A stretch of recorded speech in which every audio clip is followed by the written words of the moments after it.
Good. Oumar, how's it feel to be back in Singapore competing again? Salam alaikum, sëñ Oumar, man maa ngi tudd Maymuna. maa la nar a làkkool tey ci anglais. lépp luñ ci wax ne dinaa ko tekki te dara du ci senn dégg nga. Inshallah.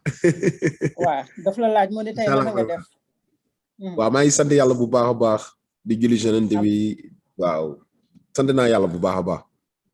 I'm feeling well and I'm grateful to Allah, grateful to God. Oumar, you trained in Dubai for this fight. Was there any particular reason to why you moved to Dubai? Oumar, dafa bëggoon xam lan moo tax nga toxu dem di defi sa entraînement Dubai. ok Dubai lu tax ñu dem fa ñun staff nañu yor mooy staff boo xam ne tey jii mooy sunu grand lady ak sunu staff yëpp ñoo xool ni maanaam Dubai moo gën a jege Singapour boo nee day jógee États-Unis dem Singapour day avion bi day xaw a jël temps day def 19 heures de temps vol wala 18 heures de temps vol ñu xool Dubai am nañ fa coach yoo xam ne tey jii sunu manager international mu ngi Dubai kon am nañ droit dem Dubai préparer fa sa combat après doog a ñëw. The reason why we choose to go to Dubai is that I have a manager and all my staff who decided that Dubai was closer to Singapore than the US, because traveling from the US would take us up to 19 hours, which is very long. Since we have a coach available and a manager, they decided that Dubai was the best place for us to take our training. Oumar, we're going to open the floor to the media now. We have our first question from the day from Leon Jennings of Asian Persuasion MMA. Leon, please go ahead. Nena léegi nag dañuy tijji comme ça nit ñi di la laaj. Am na koo xamante ni mi ngi tudd Leon moom moo lay njëkk laaj benn laaj léegi ñu ngi koy jox kàddu gi. Inshallah. All right, please go ahead, please. Hey, Reug Reug, the one championship heavyweight division is suddenly stacked. Who do you see as your biggest threat for a title shot against the current champion, Brandon Vera? léegi nee na li muy laajte mooy ci championship bi nga xamante ni moom mooy ñëw kan nga yaakaar ni moom nga ci gën a tiit daal ci ku la mën a gaañ ci ñi nga xamante ni ñooy ñëw. non man tiituma si kenn. I see no threat. No, tiituma si kenn. I'm afraid of no one. Got a quick follow-up question. How do you see the Brandon Vera Arjun Bulla title fight going? Say that one more time, please. How did you see the Brandon Vera versus Arjun Bulla heavyweight title fight going, which is I think going to be scheduled in the summer? Naka nga gisee ñi nga xamante ni ñoom nga war a song ci sama bi di ñëw. lan. par rapport ak ñi nga nar a song pour été bi di ñëw. Naka nga gisee daal. waaw comme sama combat bi wala yeneen yi ñëw. Are you talking about my next fight or the following one? No, Brandon Vera versus Arjun Bulla, the title fight, the upcoming title fight. How does he see that fight going down? Nena, naka nga gisee Brandon Vera versus the challenger Arjun Bulla. Does he have a prediction for that fight? Nena, xeex bi nga xamante ni moom moo nar jàkkaarloo Brandon Vera ak ki yore titre bi. Nena yow lan mooy sa prédiction kan nga yaakaar ni kooku moo ci daan.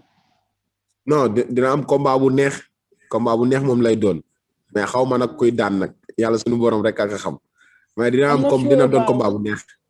I'm not sure about who would win, only God knows, but I know that will be a great fight. Cool, thank you. Jërëjëf. Thank you for your question, Leon. Our next question will be from Jay Anderson of Cage Side Press. Jay, please go ahead. Nena nag question bi nga xamante ni moo ci topp ki la koy laaj ñu ngi koy woowee Jay Anderson ñu ngi koy jox kàddu gi. Yes. Okay. Hey, thanks very much. And you know, Oumar, a lot of 2-0 fighters don't get the kind of attention that you've been getting this early in your career. I'm just curious what it's been like developing, you know, with so much spotlight and attention on you so young in your MMA journey. Nena li mu seetlu mooy ñi nga xamante ni ñoom ñooy def combat yu mel nii ñu ci bari bu ñu commencé duñu am attention bi nga am mu bëggoon na xam yow naka nga gisee yow yaa ngi door ci lii ak ñëpp ñi nga xamante ni ñi ngi jëmale seen xel ak seen laajte ak seen attention seen intérêt ci yow loolu yow noo ko dundee. waaw man moom dama doon koo xam ne nag sama lu may dugg rek damay ñaan yàlla suñu borom jël si doon si paix ndax loolu sama gëm-gëm la lu nekk si man la waaw. That's my belief. I believe that in everything that I start, I have the goal to be at the top. So and I pray God to help me achieve that goal. And have you thought, progressing as quickly as you have, about how soon you could make it to the top of one's heavyweight division? Like when you dream, when you think about this, do you think maybe a title fight in 1 year or 2 years? What's your expectation? Nena, yow nag boo xoolee sa progression ni mu gaawee nii dafa bëggoon xam yow kañ nga yaakaar ni ci ngay jëlee titre champion poids lourd. Est-ce que ci benn at la fileeg benn at wala fileeg ñaari at lan nga yaakaar kañ nga yaakaar ne ci ngay mën a egg noonu ci kaw. waaw loolu moom liñ ci xam nga luñ ci mën a wax nag lu bëri dañuy bañ jiitu yàlla lépp yàlla suñu borom moom moo yor mbir yooyu mais ñun am nañ suñu gëm-gëm boo xam ne tey jii incha allah na combat yi dox rek incha allah li si kanam rawuli bët quoi man moom ay benn at ak ñaari at ak non man xale laa damay liggéey maa ngi sama yoon waaw lu ma yàlla jox rek ma jël. mais gëm nañ ni man incha allah waaw sama bët moom mooy li ma faral di wax rek sama bët moom tegu ma ko si combat yi yëpp waaw si man lu ma tax a jóg mooy belt bi moo ma tax a jóg. lan moo tax a jóg. belt bi. belt bi okay. As far as I see, I'm not focused on the fight that I'm going through at this point, but that's the step that I have to go through, and in my faith. I believe that I have to face every fight with the same conviction and the same strength. For now, I'm young, so I don't know how long it will take. It's not in my hand, it's in God's hand. I don't know how long it will take, but I'm aiming at the belt because I want the top. But I cannot tell you how long it will take me to get there. And last one from me, just give us your thoughts on the matchup with Mehdi this week. How do you see this fight going? Léegi nag beneen laaj bi nga xamante ni moom laa lay mujj laaj est-ce que mën nga ma wax combat bi nga xamante ni moom nga nar a am ci semaine bi lan nga ci yaakaar.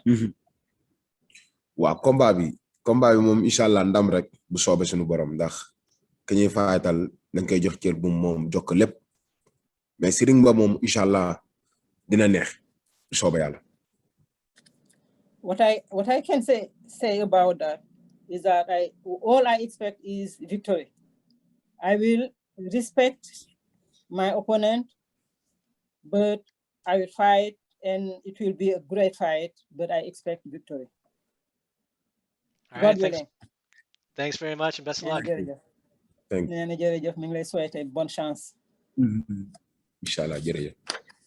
Thank you. Our next question here will be from Reug Reug of My MMA News. Reug Reug, please proceed. Nee na nag question bi nga xamante ni moom moo ci topp Reug Reug moo la koy laaj moom mi ngi bokk ci My MMA News. Okay. Hey, Oumar, just one for me. As Jay mentioned, right, they're kind of a fighter who has gained a lot of spotlight and hype very early into their career. And I'm just wondering, especially as you continue to build up the hype and win more fights, do you feel any pressure from being looked at as a guy who, has so much attention on you right now? Léegi nee na comme question bi nga xamante ni moom la Jay laajte léegi. Koo xamante ni dafay doori commencer rek. ñëpp teg ko bët. te yow yaa ngi développé li nga xamante ni moom nga commencé est-ce que sentiro benn pression boo xamante ni moo tegu ci sa kaw. ci koo xamante ni dafay doori commencer rek daal. est-ce que sentiro pression bu ñu teg sa kaw noonu.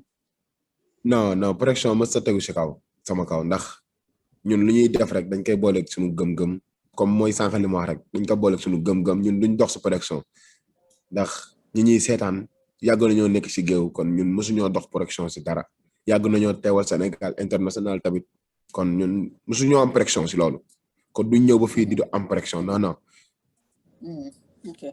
Yeah. I'm not feeling no pressure at all. As I said earlier when I was talking to Jay, I am progressing based on my faith. And everything I do, I put that faith on top of everything. And this is not new to me. I have been progressing, I have been fighting all over, even at an international plan for my country. So I'm used to being in the middle of an arena. This is not new, and I have no pressure. I'll be okay. Thanks, Omar. Best of luck. Merci, Omar. Thank you. Let's wait a bonne chance. Our next question will be from Dwi Wijatmiko of bolasport.com. Dwi, please go ahead. Nena legi question bi ci top Dwi Bulajigo mo la kay laaj ci ben sisit la bokk momi. Inshallah. Hello, Oumar. Nice to meet you. Nena wa nena mi ngi lay nuyu te nena kontaan na ci daje bi. Oumar, I have two questions for you. We know Nena am na ñaari laaj. African fighters is been dominating in UFC right now with Adesanya, Ngannou, and Kamaru Usman. How do you see this? And especially as your career, yourself career in one championship, as we know that now there are no African fighters who champion in one championship. Nena. Ci championship bi nga xamanteni mom nga nek amon na ñaari beur yo xamanteni africain lañu comme Ngannou ak Camara Ousmane neena nak légui te ci championship bi gisul ben wolof asafula gisul ben africain bo xamanteni mi ngi nek ci tête bi légui yow naka nga gisé lolu. Waaw loolu moom lu ma si wax du bëri ndax ñaan naa yàlla suñu borom dem ba téye woon championship doon seen poids lourd dem ba téye woon championship seen belti poids lourd incha allah te loolu day am bu soobee suñu borom ndax ñu ngi siy liggéey gëm nañ suñu bopp xam nañ lu koy maye. Okay. As far as I know, I'm praying, and I know that I have the faith. I'm praying to one day hold the belt of the one championship. I'm working hard as well to win that, and I believe in myself. So I know that the African we don't find them yet, but I will be the one, God willing. And how many fights do you targeting to do this year? We know you just made your debut at one championship in January, and now you're fighting again. How many fights do you targeting to do this year? Nena seetlu na ni yaa ngi def sa bëre bu jëkk yaa ngi ko def mois de janvier ñaata xeex nga yaakaar ni moom nga nar a am ci at bi. si at bi waaw ñu nag waa championship nag xam nga dañoo signé 5 combats. waaw 5 combats waa si 2 ans de bu ma juumulee 2 ans ak ñaata mois 2 ans ak 3 mois xaw ma mais lépp 5 combats lay doon mais daal ñu ngi liggéey daal waaw incha allah nag 5 combats ci 2 ans ak 3 mois. waaw mais daal ñu ngi liggéey 5 combats la daal lépp 5 combats lay doon quoi mais ñu ngi liggéey ànd ak sunu staff ànd ak sunu entraîneur lépp lu ñu ci war yëpp ñu ngi koy def incha allah ñaan nañu yàlla 5 combats yëpp yàlla sunu borom may ñu ndam. Okay. For now, I have signed with one championship to have 5 fights in 2 years and 3 months. For now, we're working hard with my staff. We're working hard to make sure that I have the victory at the end of each fight, God willing. Okay, thank you, Oumar. Good luck for your fight. Thank you. Merci. Ñu ngi lay souhaiter bonne chance ci sa xeex yi. Merci beaucoup. Thank you. Thank you, Dewey. Our next question will be from Ivan Stewart of Dugout Philippines. Ivan, please proceed. nee na nag question bi ci toog mi ngi jógee ci Ivan mi ngi Okay. moom it mi ngi nekk ci benn kii bu tudd xam nga lan Philippines. Okay. There you go. Thank you very much, Yanni, and good morning to everyone. Okay, I'll go first with Omar because you're now 2-0 in your stand, 2-0 in your record. But if you win this fight, have you ever thought that you're now closer to a title shot against Brandon Vera or maybe Arjan Buller if you win on Thursday? Please say it again, please. One more time. You repeat it. All right. Despite having a 2-0 record, has it ever crossed Omar's mind that he's now closer to a possible world title shot against either Vera or Buller if he beats his opponent on Thursday?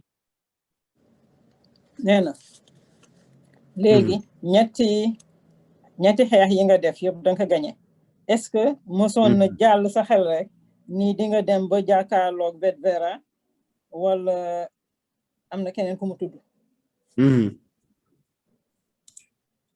mu ne dinaa dem ba. Okay. Are you asking if I would fight with them?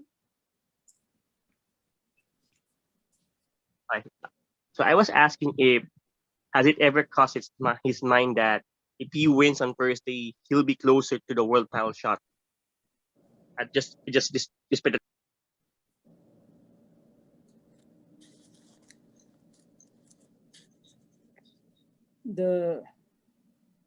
the message is not very clear though.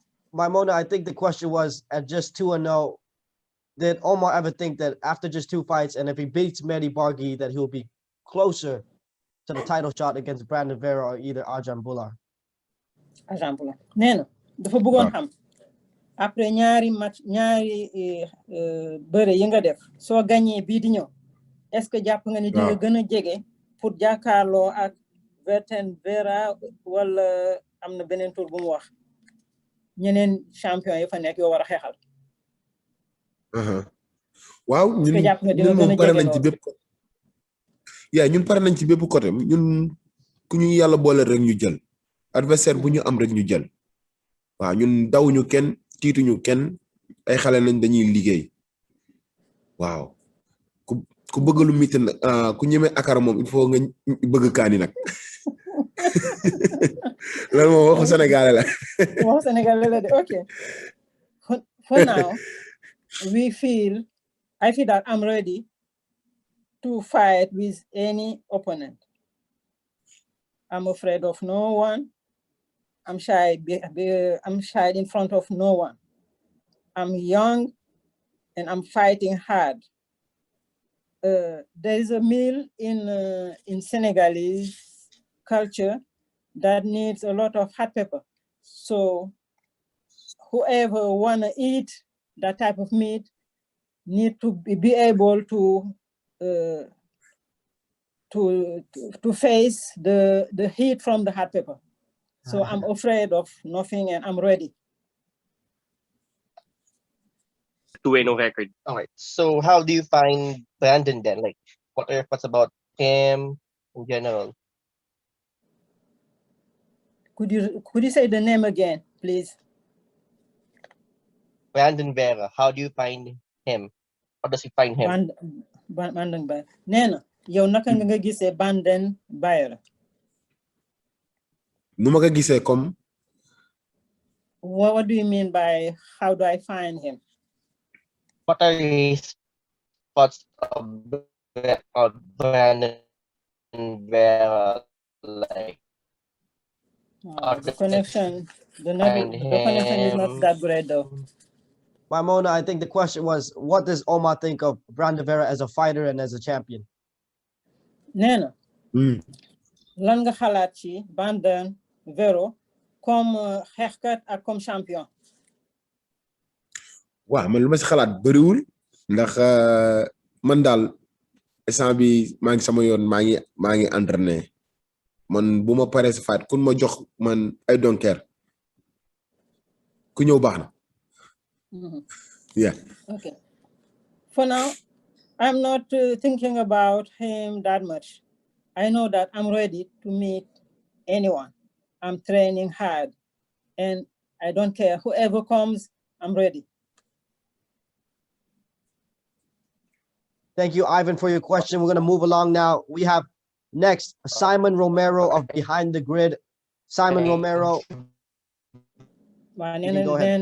nee na sant nañu waajooju ci laajam léegi ki nga xamante ni moom lañ jox kàddu gi mi ngi tudd Simon Romero mi ngi bokk fi ñuy wax Behind the Grid.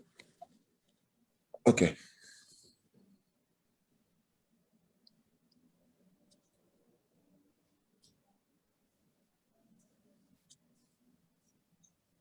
There you go. Can you hear me all right? Hear you now. Beautiful. How are you doing today, Oumar? waaw nee na naka nga def. Ça va, maa ngi si jàmm. I'm good. Awesome, awesome. So I just have this one quick one for you here. Can you talk to us about what life was like growing up in Senegal and how you actually came to terms with becoming an MMA fighter from a country like that? nee na dafa bëggoon xam naka la sa dundu meloon bi nga nekkee xale di màgg ci Sénégal ak naka nga def ba jóge foofu ñëw di nekk ci lutte MMA te jógee ba Sénégal. Ok waaw Sénégal comme xale la muy def rek tërëri dem jàng bàyyi jàng dem géej bàyyi géej commencé bëre ndax man ëtt bi ma dëkk ëtt bëre la waaw samay papa yëpp dañ doon bëre samay maam yëpp dañ doon bëre ma ñëw may ma foofu jaar si seen tànk may ma après yow waaw okay. Coming from Senegal, I can first say that I grew up going to school first and then leaving the school. After that, I started very young wrestling because I come from a family where people wrestling, where people were used to wrestle, like my dad and everybody in my family. Go ahead, Oumar. Ba eggale. Oumar eggale. léegi yàlla def ñu commencé bëre man dama doon bëre ñaari lutte muy maanaam lutte sans frappe ak lutte avec frappe lutte sans frappe tee naa ko 5 ans yoo xam ne maa tee titre bi. Lutte avec frappe 5 ans. luñ teg Sénégal ma jël 5 ans yoo xam ne non sans frappe. waaw sans frappe. non sans frappe. luñ fa teg si Sénégal ma jël ko. moo ne ma meilleur lutteur def maanaam jël naa meilleur lutteur lu tolloog 4 fois wala 5 fois. may dem équipe nationale di dem Niger okay. So as far as fighting, wrestling, I was fighting without strike and also fighting with strike. For the fighting without strike, I have took the title 5 times. I have been 4 times the best fighter. And I was fighting at the national level as well as the local level too on my continent.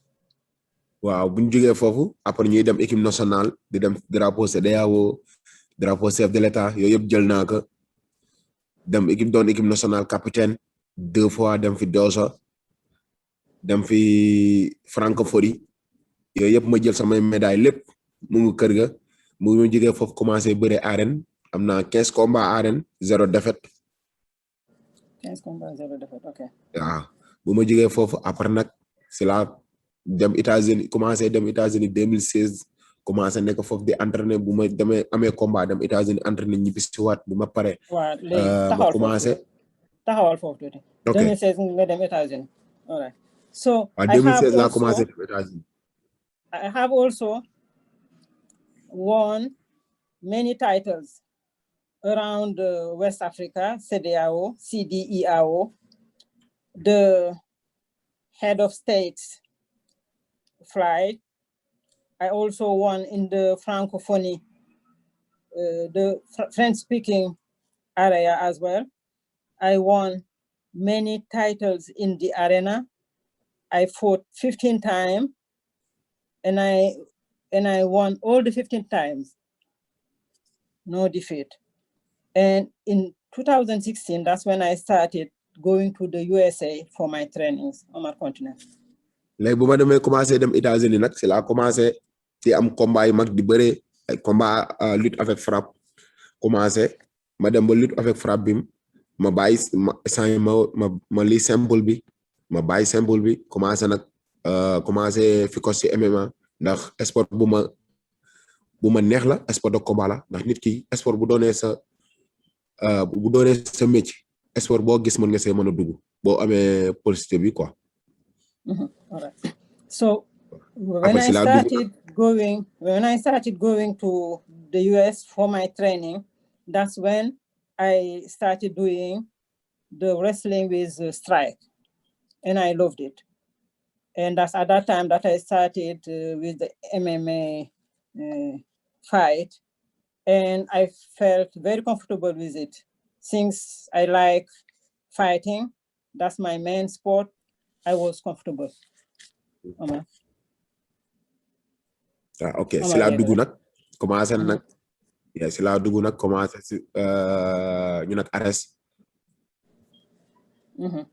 c'est la dugg commencé ñu nag Ares ne ma am combat si Ares ma xeex fa benn combat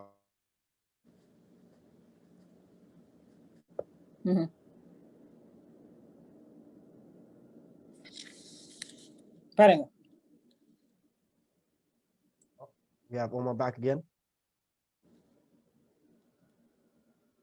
There's a little technical difficulty there. Okay.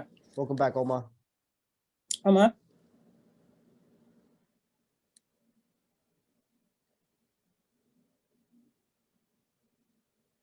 Wow. Okay. Léegi nag sunu combat ñu nag waa Ares Ares. yaa ngi doon fi nga defee sa premier combat Ares bi. Son premier combat maa ngi ko Ares.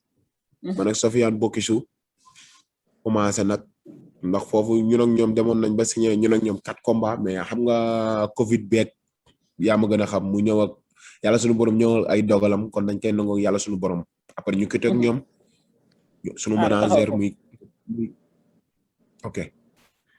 So that's how I started fighting with through Ares, and I had my first fight. So I fought with Sofiane Bokissou, and I had a contract, but with the COVID, we were not able to continue, and that's just a pandemic that we have to deal with at this time. Léegi après ñu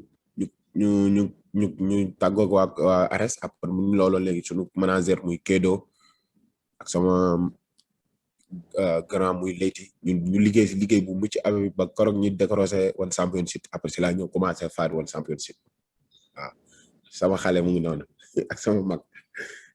Okay, so after that, that's how I work hard with Kedo and Leyti, and we ended up with the one championship.